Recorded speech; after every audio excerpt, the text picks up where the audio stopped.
So I believe this is UFC fight number 20 for you. I mean, is that wild to you to hit a milestone like that? It's crazy, man. To be honest with you, you're the first one to tell me that I was his number 20. Like, what?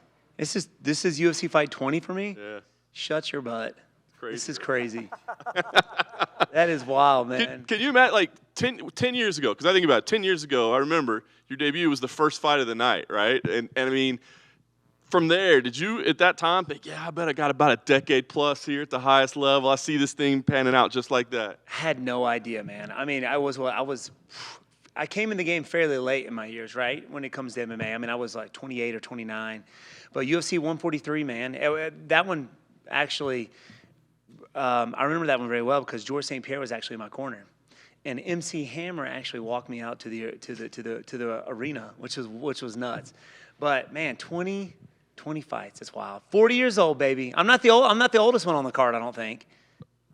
How old is Blachowicz? He's like 38, 39. Okay, never mind. He might be. I might be the oldest one then. Not on the roster, but maybe on the card. Okay, there you go. We'll talk about the matchup because stylistically, Michel, this looks like it should be a really, really fun fight. I mean, is that kind of your thoughts as well? 100%. I mean, Michel Pereira. I mean, you've seen the guy fight. He cuts flips. He runs across the cage. I do think he's going to be a little bit more. I think he's going to be smarter for this one. Higher altitude. He's been known to fatigue, so I think he's worked on that. He's come out here a little early, got used to acclimated to the altitude. So I still think he's going to do something crazy. Just to try to throw me off. I wouldn't expect him. I would expect him to try to get me up against the cage and try to control me there as well. So, wherever the fight goes, I'll be ready for it. As much as he said he really did want to put on a show, he also did say, but it's a mixed martial arts fight. So. See, I knew it, man. I knew it. I mean, even, me and Kevin Holland were saying that we were going to keep the fight standing. Of course, he started to shoot in as well. But, I mean, I believe that Michel thinks he's the stronger body, so I do believe he's going to try to clinch me. I think he's going to try to close the gap, maybe cut off the cage, and try something crazy with me, with my back up against the cage. But I'm ready for it, baby. I'm ready. Me and my team are ready to rock and roll, put on a show for the fans here in UFC 291 in Salt Lake City, so we're ready to rock. Last thing for me, I mean, when this fight was announced, right, it's like, oh, this is going to be great, stylistically, this is awesome. But, I mean, you're still number 7 in the division, right? And you said you're 40. I mean, still got time, but probably sooner rather than later if we're going to get up there to the top, right? So you win here. I mean, you're not really the calling out type guy, but do you start having to do that, like really call the shots of what I need to get next because, hey, I've only got so much left to go? Yeah, man. I mean, with a good win over Michel Pereira, I feel like they should give me somebody that's ranked above me and then go from there. I mean, Leon Edwards, the last few guys that he has fought have been grapplers. So, why not, with another win, give him a striker, man. I mean, he's showed that he's a really well-rounded fighter, but when he started coming up in the UFC, he was mostly known as a striker. So I feel like he probably will want another striker to go against again. So instead of a wrestler. So come on, baby, let's go. Michel was in here, said he didn't bring anyone specific to prepare to fight you. Did you bring anyone specific to prepare for Michel, considering he is a very unorthodox fighter? It's crazy because the karate brings different styles to its game. I mean, usually when you go to an MMA gym, you see one guy fight, you've seen them all fight. More of the boxing or Muay Thai base, but with the karate, you got everything as well. So he comes from a karate background as well, and in capoeira, obviously. But the guys that I have training with me are, I think, just as good or even better at what he does. So I didn't really have to bring anybody in. I already had the guys in the gym. Kind of going off of that, I'm sure you've been asked this before, but Michael Venom Page is a free agent. And a lot of fans kind of circle this fight as they want the winner of this to be the one, that if he does sign with the UFC, they want the winner of your fight to welcome him to the UFC. Is that a fight you would be interested in too, if possible? You know what's crazy? I just became friends with this guy literally like a few months ago. Like we hung out for like a whole weekend, and it's like, dude, why do they want me to fight you now? Like, it's understandable, karate versus karate, right? But I think obviously it would be a fun match. But he's a good dude, man. I don't want to say I would want to fight him at this point because we've grown that relationship now. But I mean, gets in the UFC, hats off to the guy, man. I think that's awesome. If he did sign, if it wasn't you, who do you think they should match him up with first? Oh man, 'Cause I would imagine you have they- some. You have some guys that Ian Gary would be a great one. I think that would be a good matchup. I know he's facing off against Jeff Neal, which I think would be a good test as well. There's some other strikers out there. Shavkat, I think, would be a good one too, because Venom Page brings not just the karate to the welterweight division, but his length and he's a very tall and very lengthy guy, and for a guy like him to have that karate base is very dangerous. So you've seen him do well against grapplers before too. There's so much you have to watch out for: flying knees, elbows. He crushes dudes' faces, so that's scary. You know what I mean? So I think that would be a good fight. And final one for me. What are your thoughts on the main event between Dustin and Justin? Who do you think wins the BMF title? Dude, like, I mean, I guess it could go the same way it did last time. I think Dustin Poirier's boxing and length, the way he's a very lengthy fighter as well.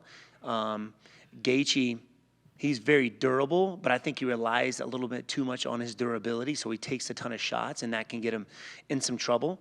So as the fight goes on, as these guys start to fatigue a little bit, the hands, Justin's known to drop his hands, and that's something that's what leaves him open for shots from Dustin. And Dustin's boxing is so clean, and he stays pretty much protected.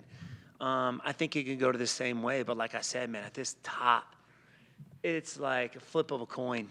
But I see it kind of going the same way it did last time. Violently. I know. Right over here. Your teammate, Weston Wilson, made his UFC debut a couple weeks ago. Didn't go his way, but nonetheless, I'm curious of what you thought of his performance, as he's fought a lot out here in Utah over the years. Yes, he has, man. Former, I think he's a BYU graduate, and I was super happy for the guy. Very happy for him, man. I mean, to face off against somebody as deadly as his opponent on a 2 weeks' notice, and having to cut like 25 pounds or 30 pounds in 2 weeks, ridiculous. But he went out there and did it anyway, and that's the thing. Like, he got a lot of backlash on social media, but who doesn't, right? I remember when I first got the UFC call, everybody was bashing me, and thank goodness the social media wasn't as big then as it is now. But just being there for a good teammate for him and saying, look, man, ignore it. Go out there and do your thing, but give it your all, right? Go out there and give it your all. He had a deep knee bar on the guy, which was pretty quick. Didn't hold on to it, but he got that experience now, and he knows what it's like. And hopefully, his next fight will get a full camp, and he'll look a ton better in his next fight. But super happy for him, man. We saw on Embedded you were over at Agema. That's one of the top schools in the entire state. It has brought out a ton of different champions within the state itself. What were your thoughts of the school? What were your thoughts of getting to meet Dane and just the facility itself? Man, the facility was awesome. And Dane, I got to go in there and watch the classes going on. Very, very knowledgeable. He's got some really tough guys in there. If you're local and you're looking for an MMA school, that is definitely the place to go. Dane is amazing. He's a former, obviously fought previously, very knowledgeable when it comes to the jiu-jitsu and striking. So it was awesome, and they made us feel welcome and felt at home. So that's why it fit well for us. You started your competitive career back in 1999, February 1999, so 24 years. Over the course of that time, where have you seen the technicalities of striking or just combat at large change over that time? Oh, man. Back in those days, it was a lot more like Dutch kickboxing-ish, You still see a lot of that. It's dominated by that style, but you're starting to get more guys that are understanding management, distance management, the movement, kind of similar to my style and Michael Venom Page's style, even old Connor's style. I say old Connor because I haven't seen him move like that in a while. But they're starting to understand that, and that's something that takes years of development. You can't just learn it, right now. It takes years to get the feel of it. So you're starting to see these guys, young guys, coming up who grew up doing MMA. Back then, you didn't have kids growing up in MMA. They came up in like either jiu-jitsu or some kind of striking. But now you get in these MMA schools. You got the Gamma organization, which holds kids MMA, which is really cool. So you're starting to see some ridiculous kids coming up, and I can't imagine what it's going to be like 10 years from now, what we're going to see. So, I mean, it's evolved a ton, and you're getting these guys who have started at a very young age at MMA, and you're seeing what they're doing now. It's just ridiculous. Last question for me. Chris Weidman, how's he looking headed into his He's long looking wait? good, man. I'm telling you, I better watch out. Some people were like, oh, man, he needs to hang it up. I've been training with this guy for the past few weeks, and he's looking amazing. I mean, his mind's right. He's super positive. He's hitting harder than ever with that leg. He said in an interview not too long ago, that's the first thing he's going to do. I'm like, Chris, please don't do that. I was in your corner when you did that. Don't do that again, please. And but he's looking really good. So, after this fight, I know he's fighting 3 weeks after I step out there, but I'm going to go back and help any way that I can prepare for that fight.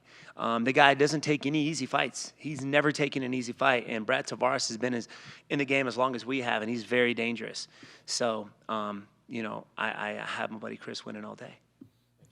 Hey, Stephen. Right in the middle. Is the offer still on the table for you for Tenacious D to release Wonder Man, and then you change your name to Wonder Man? If they come out with a song Wonder Man, I will change it to Wonder Man. All right? But I told Jack Black himself, I was like, look, as long as you have Wonder Boy out there, there's no Wonder Man. I will continue to be Wonder Boy. And he said himself, I think you heard it, we should come out with a song, Wonder Man. Wonder Man. I was like, you got to. If you do that, I'll be Wonder Man. I'll be Wonder Man. At 40, I mean, Wonder Boy, it's like, come on now. Yeah, I mean, it makes sense. It makes sense. And finally, for me, were you one of the ones to put your name in to fight Jack Della Maddalena the other week? I don't think so. I don't think I did. I mean, Dad, did you post something out there? I don't know. I don't think I did. But he's. I know that fight was kind of controversial, but they both look really incredible out there, and the guy's got good hands, good boxing, tough guy, tough welterweight. I see him moving up the rankings as his career goes on. That's for sure. Awesome. Thanks, man. Yes, sir. Wonder Boy, you were one of the guest coaches on this season of The Ultimate Fighter. I was just curious, your experience with that, your thoughts on Conor's coaching style, and who do you think would win between him and Chandler?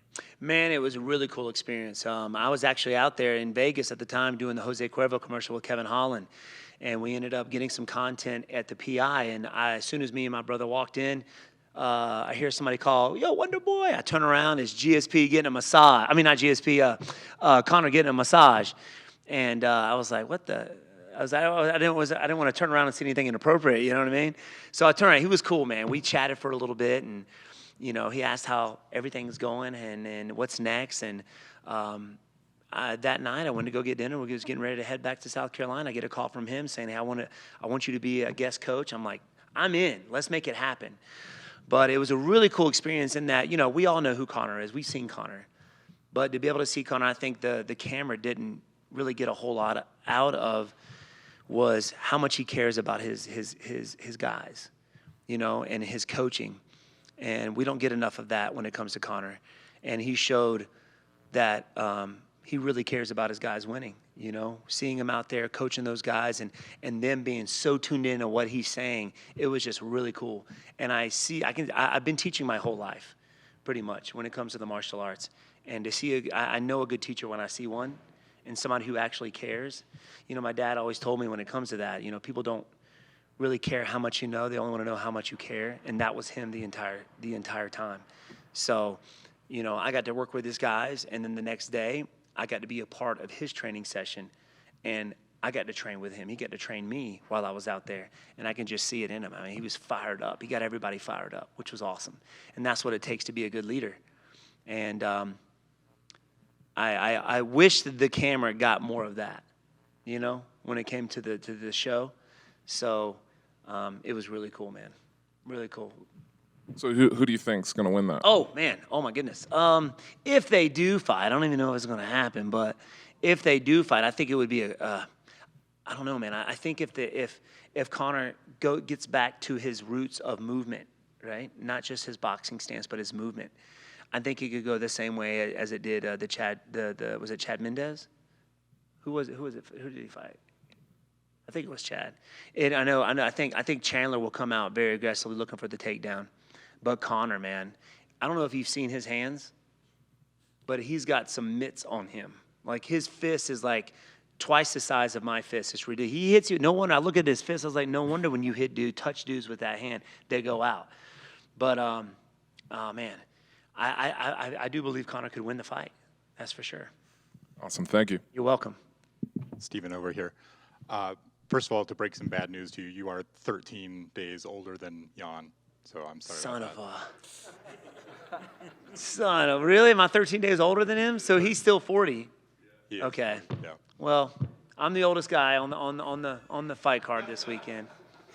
You got asked about the BMF fight earlier, the coin flip. I'm just curious about what you think of the BMF premise in general. Do you like it? Do you not?